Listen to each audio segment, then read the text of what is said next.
Production of Kansas City Week in Review is made possible through the generous support of Dave and Jamie Cummings, Smithfield Foods, Haas and Wilkerson Insurance, and by viewers like you. Thank you. Coming up, they're back, but are Kansas lawmakers any closer to fixing schools? Education also a big issue in Missouri as the Lee's Summit superintendent resigns and MU chalks up the costs of last fall's protests. Will lingering anger over MU hurt UMKC's downtown art campus plan? Plus, Chastain gets the signatures to put light rail on the November ballot, but will the council let the public vote? And this week we launch Week in Review's new coffee conversation series, Common Grounds.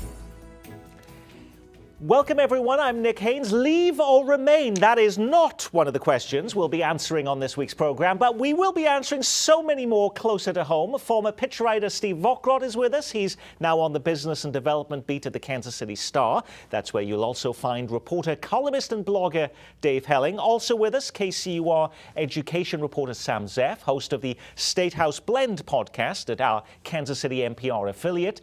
Sam, we start with schools because that's been one of the biggest local headlines as lawmakers return to Topeka this week to try and fix the school funding issue. They have a great incentive to do so. The Kansas Supreme Court says if they don't, will shut down schools.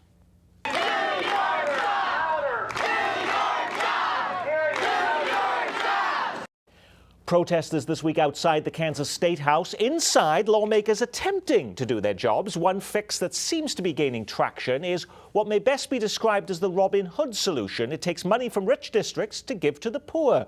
More exactly, every school district would lose half of 1% of their budget, so more money can be funneled to the poorest districts in the state.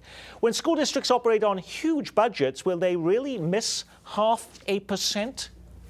Sam? I think in this current environment where you see the state of Kansas rummaging around in the cushions of the couch to try to find $38 million, just imagine what losing just a little bit of money means to school districts around Kansas. While some have called it Robin Hood, I spoke to the lawyer for the districts this week, Alan Roop, who's been suing the state of Kansas, by the way, since 1989, and he called it cannibalization. So they're actually taking money from poor districts to give money to poor districts. He does not think that will pass constitutional muster. And I think the long game here is what does it mean? One, for adequacy. There's another portion of this Gannon school funding case. He thinks it's going to damage adequacy. And how is this all going to play into the Supreme Court retention election? So there's a lot at stake over the next 2 days in the Topeka State House. What actually decides, though, what is a poor school district? What is a poor school district? Well, you know, through the years, there has been sort of an arbitrary line based on property valuation. It's crazy hard to explain. But it was put in with the old school funding formula. So in some, it depends on where your valuation is with property taxes. In some years, depending on what happens to property valuation in Johnson County, they actually may get some additional aid in that regard. But I think we know that there's urban districts and poor rural districts that clearly need help. Under the plan that is being proposed now, which is called the Reichman Plan, named after Ron Reichman Jr. from Johnson County, chair of the House Appropriations Committee. All three big school districts in Johnson County will lose money. Blue Valley loses almost $3 million, Shawnee Mission $2 million, Olathe $1.6 million. Kansas City, Kansas gains a little bit under the local option budget aid, which is at the center of this controversy. They make about $1 million, but then they lose money on the. But again, this is only half of 1%, Dave. I mean, is that a small sacrifice to pay for making sure that they comply with the court's ruling here that school districts be equitable in the state of Kansas? It is a small sacrifice, but it is part of a larger puzzle, Nick, that involves, as Sam suggests, the adequacy of funding for the schools as well as the fairness of it. We've talked about these two yardsticks in Kansas for many years on this show, but they are linked because one of the ways you can make things more fair in Kansas is to spend more money on the schools. If you can raise some of the rural areas to match what they're spending in the Johnson County districts, that's one way to get fairness. The other way, though, is to shrink the pie and to bring down the wealthier districts to match the lower districts. With Johnson Countyans have fought against that for years. When the state of Kansas is broke, the idea of expanding the pie is much more difficult. There are alternatives now being discussed to this idea of taking money from the schools, this 0.5%. There may be other ways to cobble together $38 million, which is needed to meet the court's mandate of the old formula. But if they go with the 0.5% cut, they're just delaying really the real hammer from the Supreme Court, which we expect later this year, maybe after November, when the court judges whether or not the legislature is actually spending enough on all the school districts, and their answer is likely to be no. We learned this week, Steve Vockrodt, that the state of Kansas is also borrowing $900 million to help meet its expenses. Is that related to the school funding issue, or is this a completely different matter? Well, whenever you're talking about Kansas finances, you're always talking about school funding in some measure, because so much of the state pie goes to school funding because of the way the formulas worked for so many years. But there's other things going on here. The state is issuing pension obligation bonds, which has worked with some success in some places and been a failure in others.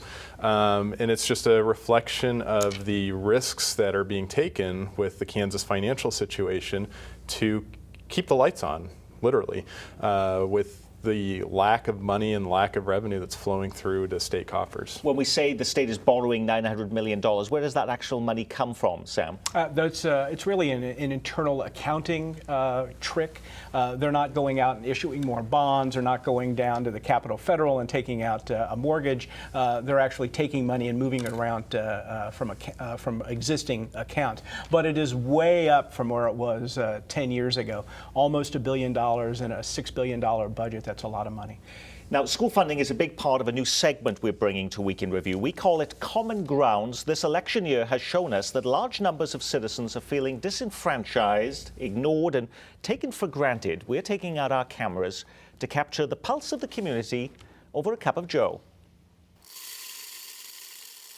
This week we're at a Cup on the Hill in downtown Kansas City, Kansas, where we've pulled up a chair to talk about the presidential election and the biggest political issue in Kansas, school funding. But first, when it comes to the race for the White House, there's no shortage of opinion.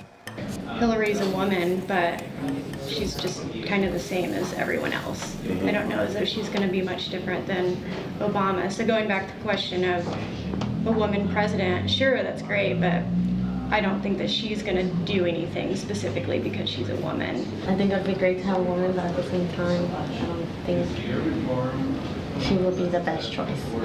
Mr. Trump. I just cannot support Mr. Trump. Right, yeah. I cannot. You would think the president has a certain dignity or kindness. Yeah, filter. Yeah. Yeah, definitely. Respect for others.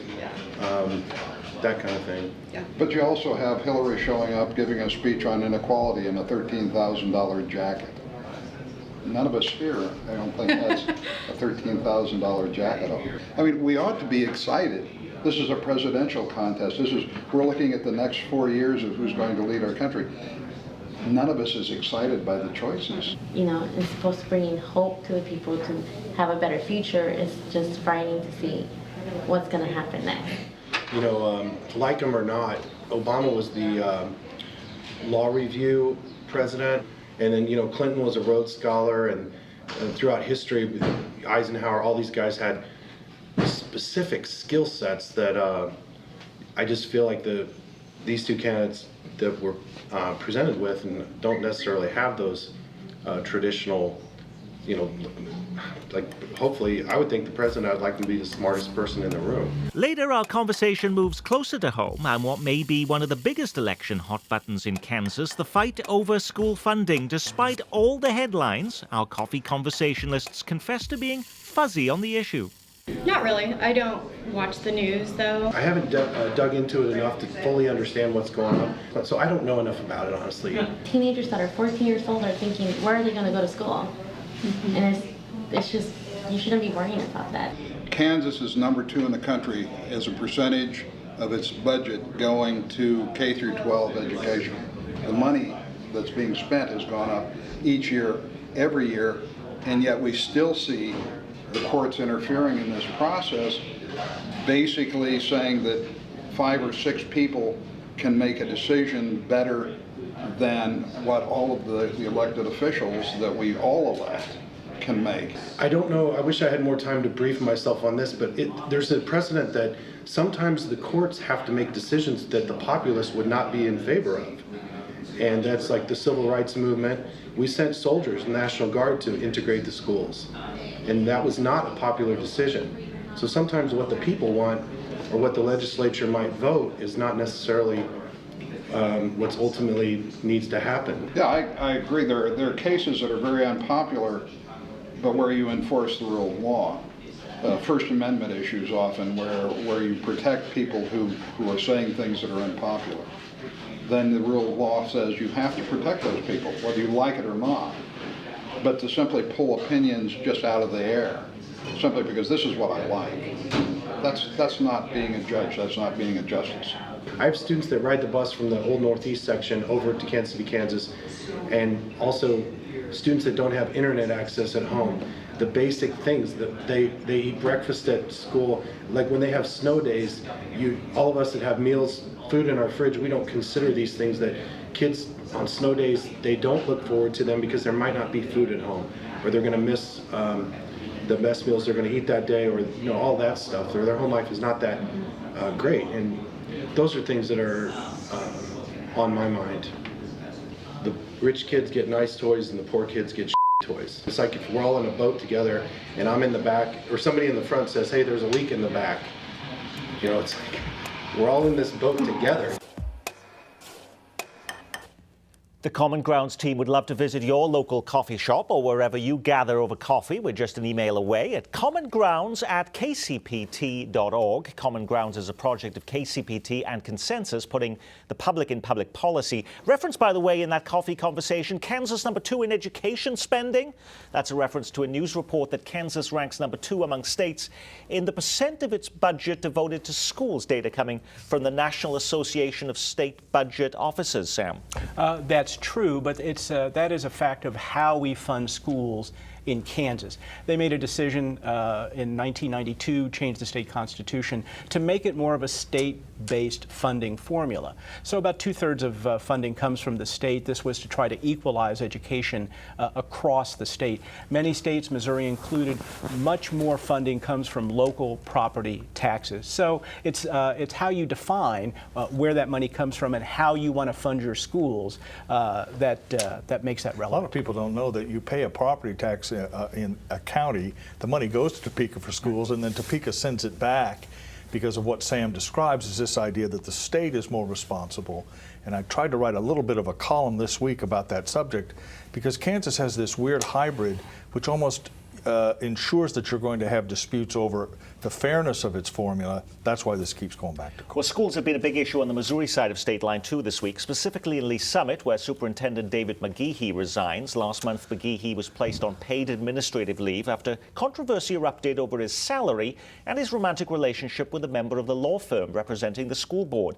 The Lee Summit head drew ire when it was revealed he was the highest paid superintendent in Missouri and was seeing his salary raised even more in a new $1.1 million contract over 3 years. Now, he won't be seeing that money, but the board does award him a $450,000 departing gift as he heads out the door. Given that his compensation was at the root of his critics' concerns, how is that parting payout going down this week, Sam? Well, I can't imagine it's going down very well with the patrons in the Lee Summit School District. His pay was a mighty big factor in their displeasure with him. I do want to say that last week, the former superintendent of the St. Joseph, Missouri School District, pleaded guilty to wire fraud. He's going to spend a year in federal prison, and I think this has piqued the interest of regulators in Missouri, of patrons in Missouri, and certainly those who watchdogs who think about this. So I think that did play a little bit of a role in what happened in Lee Summit. Well, speaking of Lee Summit, then plans have been announced to bring a new Cabela's there. The only problem is Wyandotte County officials say they have an exclusivity agreement with the outdoor outfitter that no other store can open within a 150-mile radius. Either my Google Map search is wrong and the Legend shopping district is further away than I thought, or someone's not abiding by the rules, Steve Ockrott.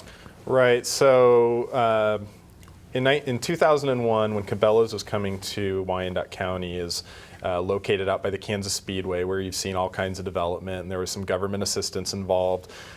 Unified government wanted to protect its investment, if you will, and because Cabela's tend to be, somewhat exclusive in certain areas, they said, well, we're going to negotiate this agreement that for 20, 25 years or so, you can't build another Cabela's within 150 miles in any direction. And so this new one being proposed in Lee Summit's about 30 miles away as the crow flies. And so Unified Government, when they saw that, they said, well, what's going on? We have this agreement. And they're having discussions with Cabela's officials right now, and Lee Summit's aware of the issue. The developer, as far as I know, they're still hoping to open this new Cabela's, but they're going to have to come. They're probably going to have to resolve some kind of term on this. I don't know that Unified Government. That means money. Well, I don't know yet. They're still in negotiations. I don't know that the Unified Government's going to go so far as to say, or try to say, this Cabela's shall not open. But they will try to resolve something somehow, is my understanding. So leave or remain Cabela's in Lee Summit. As we're in Wyandotte County, officials there announcing that they're almost done demolishing the Indian Springs Mall, which was once one of the largest indoor shopping centres in the metro. Remarkably, Steve, they're demolishing it with absolutely no clue as to what to do with it. Why? Well, because they would probably have to demolish it anyway. The Unified Government owns it right now, and they've hired Lane 4 to market it and try to find somebody who wants to take it over. And I think in order to make it attractive and make it seem more ready for development, it's just best to knock it down. Another empty mall there with nothing to do. Right, and some breaking news. There are indications that the demolition project at the old mall may be stalled or even halted because there's asbestos in there, and apparently the demolition crew, this is unconfirmed, but it sort of came across the transom at the Star this morning, that some of the asbestos may be getting into places that it should not, and so the Kansas Health Department and others are involved in taking a look and make sure that all is on the up and up in the demolition of that structure. We're getting a lot of viewer calls and emails this week about plans for that new Johnson County Arena in southern Overland Park. Ostensibly, the 7,500-seat arena would house a new youth ice hockey team, but it could also be used for concerts and graduations. Next to it would be a branch of the Hutchinson-based Cosmosphere Space Museum. The Overland Park City Council approved rezoning for the arena this week. So people are asking, does this mean this project is a go, Steve? Not necessarily. I mean, things are moving in that direction. They're still trying to secure final approvals for star bonds, which is going to be a fairly necessary component for this arena. But there's also discussions about an arena out in Wyandotte County in conjunction with this American Royal project, which seems very much up in the air. You've also got a star bond consideration for an amphitheater over in the Brookridge development in Overland Park. So there's kind of this growth of these type of facilities that are going to get considerable public assistance, and maybe not the most coordination among all our local jurisdictions about what's necessary to put here and there. Well, we touched on this briefly last week, but now UMKC says it has the cash to move forward with its long-awaited plans for a downtown arts campus. UMKC wants to move all of its music and theatre programs to a new downtown space for more than 600 students at 18th and Broadway. It took UMKC 3 years to raise $48 million for the project. Now the University of Missouri Board of Curators is requesting state matching funds to take it over the finish line. But given all the anguish over the University of Missouri of late, are Missouri lawmakers in any mood to be doling out tens of millions in extra cash to the University of Missouri system schools, Dave? I think the answer is yes. Despite all the problems with the University of Missouri system, it seems to be located mostly on the Columbia campus, and there does seem to be an understanding that there's a commitment for this money if they could come up with the local match in the Kansas City area. Some of it will depend on who the next governor is, and the state of the state's budget when these decisions are made. But I think it's likely the state money will come forward. But, there is still lots of angst about the University of Missouri after those last fall's protests on the campus in Columbia, and that's showing up in all the political ads you're seeing. Lawlessness at Mizzou. Missouri's values are under attack as the left pushes its destructive agenda. U becomes a great whipping boy for candidates this election season. The university is feeling the pain, more accurately a $36 million headache. That's how much tuition revenue university officials project to lose as fall enrollment drops by 2,600 students. What are the implications of that, Sam? Well, certainly there's some potential layoffs throughout the system, probably at the Columbia campus. I do want to mention, though, that even though they're having these problems, they did manage to freeze undergraduate in-state tuition for Missouri students in this coming year, something that the state of Kansas was unable to do. So there are a lot of problems in Missouri higher education right now, specifically in Columbia, but you're going to start seeing a growing number of problems, I think, on the Kansas higher education system as well. Because the state of Kansas, trying to find the money to balance the budget, has used higher education as a big means to try and find that funding. Some big increases in tuition there. What does that mean? Are we seeing declines in enrollment, fewer students wanting to enroll in Kansas universities, fewer faculty? Not just yet, but the fear among the Kansas Board of Regents, others in higher education, is that they may price people out of Kansas education. This is a particular concern down at Pittsburgh State, where right across the state line is Missouri Southern, where they've frozen tuition. Pitt State's is going up. So there is a huge concern that problems that we're seeing in Missouri now with budget, for a completely different reason, of course, but we're going to start seeing those in Kansas. Dave. I just want to say briefly that the use of the unrest at Columbia as a political issue is fascinating to me. I wrote a story about 6 months ago. That's right out of the Ronald Reagan, Richard Nixon playbook of half a century ago, where you bash the bums on the campuses and the protesters. And it may have some resonance in the GOP governor's primary, but it might be a bigger problem statewide, in part because it may increase turnout for Democrats in urban areas, and in part because people generally understand that the unrest at Columbia may have been isolated to a specific incident and not reflective of a broader problem with racial unrest on the campuses, as was the case, say, 50 years ago. You've no doubt heard about the scandal involving patient backlogs at VA hospitals across the country. Is Kansas facing a similar scandal over its Medicaid program? As state officials were touting their efforts, to dramatically lower the number of people applying for Medicaid, it's now been revealed that rather than cutting the number of people filing, the number of applicants has actually quadrupled from 3,500 to more than 15,000. And nearly 11,000 of them have been waiting more than a month and a half for their benefit applications to be processed by the state. What went so terribly wrong, Sam? Well, what the state is saying is that this has everything to do with the people who they contract with to do this. I don't think that Democrats in the legislature particularly believe that, but that's where we are right now. They're still trying to figure out what exactly went wrong. Will they be able to get to that? They withheld a $750,000 payment to this particular organization, but I think that we're still a few weeks away from figuring out exactly what went wrong. Steve, everybody likes to blame Sam Brownback, it seems, for everything these days, but is this a technical problem? Is this a computer glitch? This has nothing to do with Brownback himself. Well, not directly, and maybe not even indirectly. The state's withholding some of its payments to the company that they're saying is responsible for this error. Mitch contacted me this week and asked, is Clay Chastain living at the Brookside Price Chopper?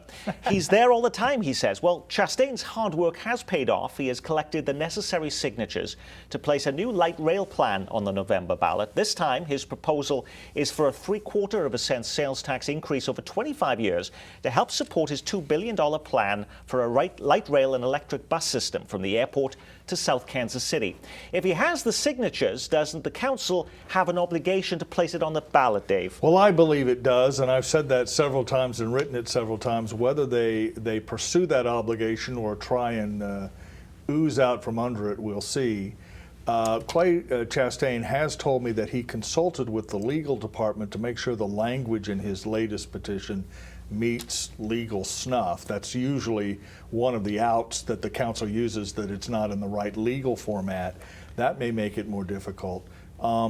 So it may be on the November ballot. I think he's prepared to go to court. He really wants it on in November.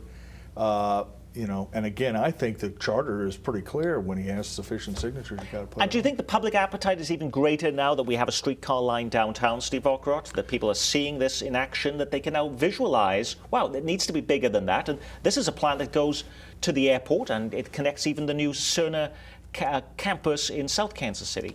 Right. So keep in mind that, you know, Clay Chastain has won at the polls before. He won in 2006. And, you know, my thought was with that result, it reflected the public's desire to have sort of a wide-ranging, you know, more far-flung transit plan. You know, in the decade since that's happened, I think Clay Chastain's stock has taken a little bit of a hit.